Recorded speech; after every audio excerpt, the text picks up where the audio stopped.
نہ شیعہ رہے گا تو نہ دیوبندی رہے گا نہ سنی رہے گا، بس امتی ہوں تمہارا یا رسول اللہ۔ سیدی مرشدی غلام ہے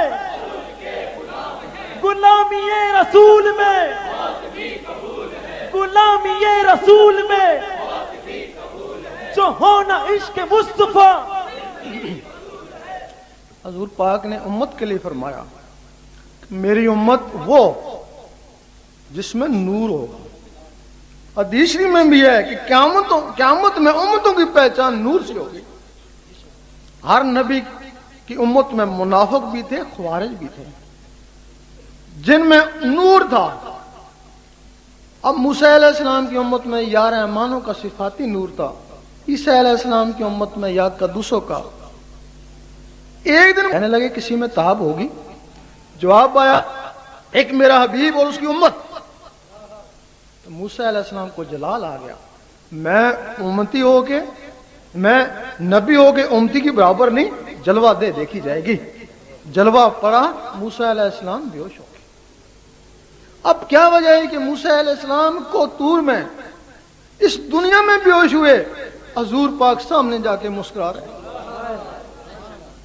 موسیٰ علیہ السلام کے جسم میں یا رحمانوں کا صفاتی نور تھا، وہ ذات کی تاب نہ لا سکے۔ حضور پاک کے جسم مبارک میں اس میں ذات کا ذاتی نور تھا، ذات کے سامنے مسکرائے۔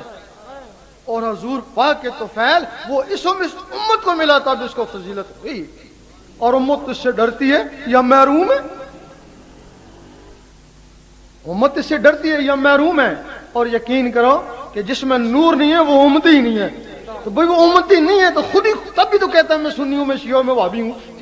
تو اگر وہ نور ہو تو کیوں کہے؟ پھر کہے میں امتی ہوں۔ ایک دن عیسیٰ علیہ السلام بھی کہہ بیٹھے اے اللہ دیدار دے، تو اللہ نے فرمایا تو نے موسیٰ کا حال نہیں دیکھا؟ تو سہم گئے کیونکہ حال دیکھا ہوا تھا۔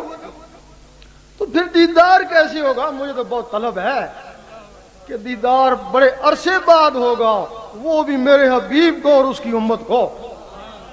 تو پھر عیسیٰ علیہ السلام نے کہا اللہ پھر نبوت سنبھال، تو مجھے امتیوں سے ہی، امتیوں میں ہی کھڑے کر دینا۔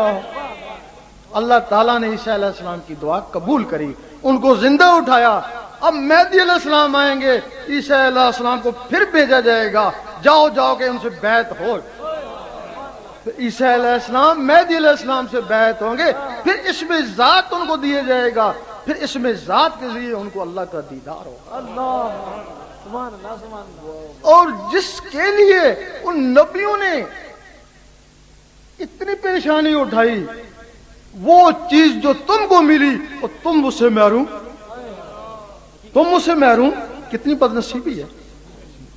اس وقت ہر آدمی اپنے آپ کو امتی تصور کر رہا ہے۔ بہت سے لوگ ہیں، حضور پاک کے زمانے میں کوئی منافق ہو گیا، کوئی خوارج ہو گیا،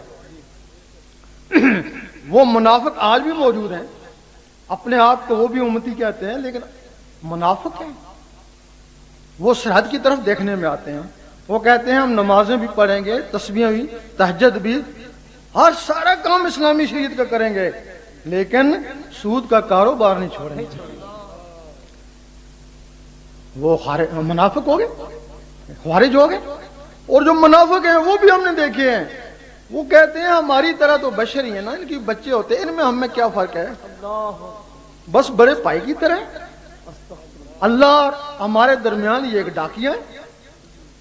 وہ منافق ہیں، وہ بھی لوگ دیکھنے میں آتے ہیں، نہ منافق کی بات قبول ہوتی ہے نہ خوارج کی بات قبول ہوتی ہے۔ لیکن جو باقی رہ گئے ان میں بھی حضور پاک نے فرمایا کہ یہ جھوٹا بھی میرا امتی نہیں ہے۔ وہ تو نکل گئے نا، جھوٹے کو کہا یہ بھی میرا امتی نہیں ہے۔ اب کیا خبر، تم تو جھوٹ سے بڑے بڑے کام کر جاتے ہو، تو ہو سکتا ہے تمہیں حضور پاک نے خارج کر دیا ہو۔